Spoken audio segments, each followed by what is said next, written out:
бъде създадено едно спецзвено, към което ще бъдат включени представители на различни контролни органи, регулаторни органи. Тук говорим за всички ресорни структури, които имат касателство по тази тема, тъй като ще изискваме от тях ежеседмично отчетност, коментари, действия, всичките правомощи, които са ни дадени, да можем в един общ синхрон и взаимодействие да работим. Беше отворена и също така дискусията за предоставяне на допълнителни финансови стимули, като тук искам да заявя, че изпреварващо ние вече сме в диалог с Българската банка за развитие, с Българската агенция за експортно застраховане, да почнат да се разработват редица инструменти, които да дават субсидирани кредити, застрахователни, гаранционни продукти към българските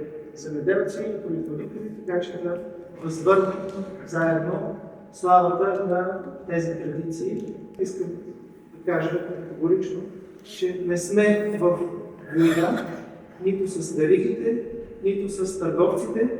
Ние сме в война с нелоялните търговски практики. Ние като правителство няма да се отдънем, ще следваме тази линия и тази посока, повече отчетност, прозрачност, дисциплина и по-добър синхрон с всички контролни органи и с регулаторите. Благодаря ви за вниманието.